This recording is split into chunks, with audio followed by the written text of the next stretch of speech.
Salam alaikum. On va étudier maintenant les équations du second degré.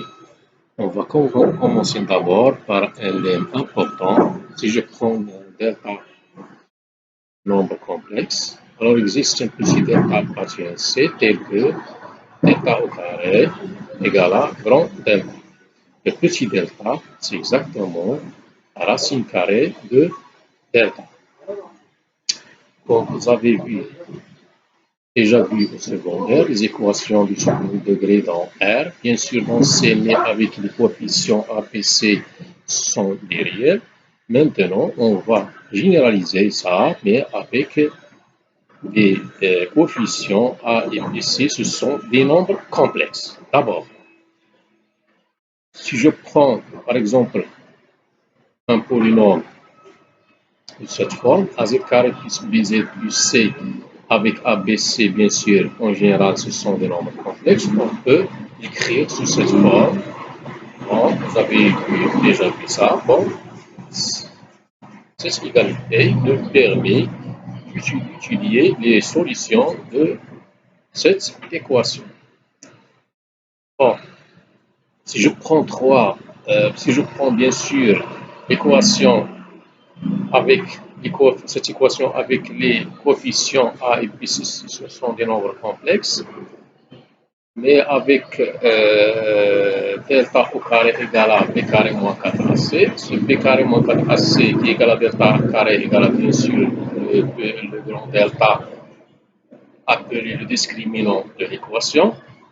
Si je pose par exemple z1 égale à moins b plus le petit delta sur 2a, et z2 égale à moins b moins delta sur 2a. Si le discriminant b carré moins 4ac est différent de 0, alors l'équation admet deux solutions z1 et z2 qui sont définies par ces deux égalités.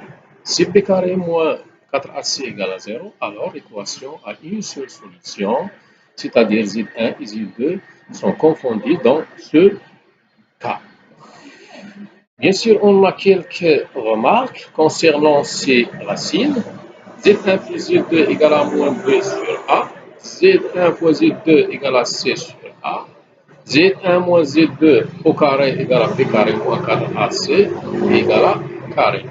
Donc, on peut tirer ces trois relations d'après ces deux égalités, c'est-à-dire et cette égalité.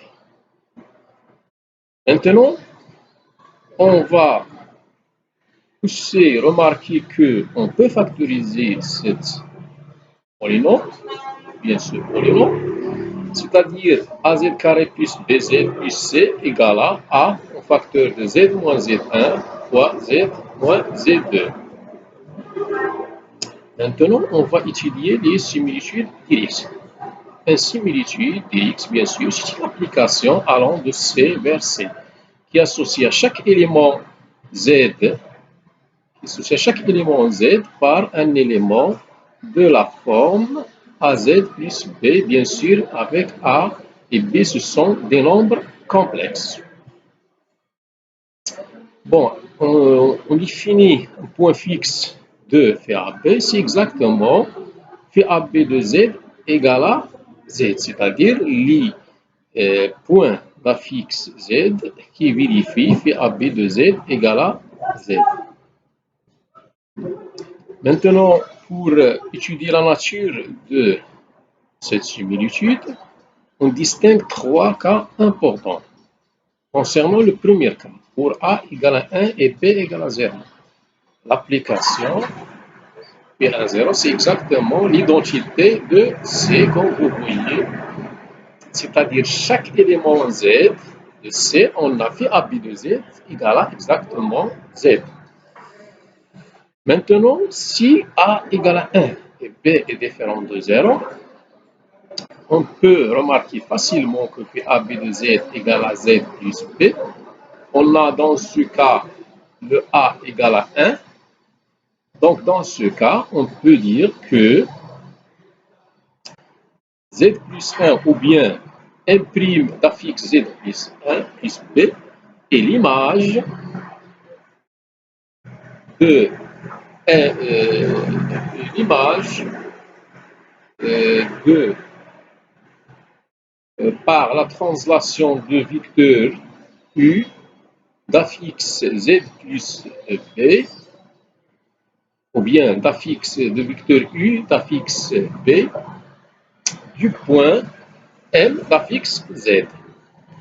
Aussi, si on a A différent de 1, donc on a ici, on peut chercher, si on cherche les points fixes de, dans ce cas, on peut trouver que on a un unique point fixe, par exemple oméga d'affixe Z0 qui est égal à B sur 1 à 1 moins A.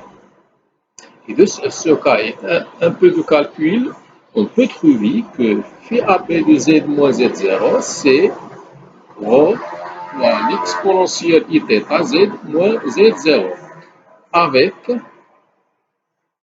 rho, c'est le module de A et θ sur l'argument du coefficient A.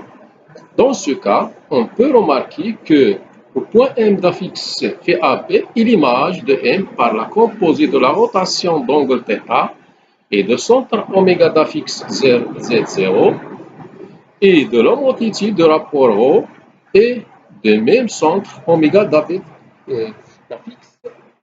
du point fixe Z0.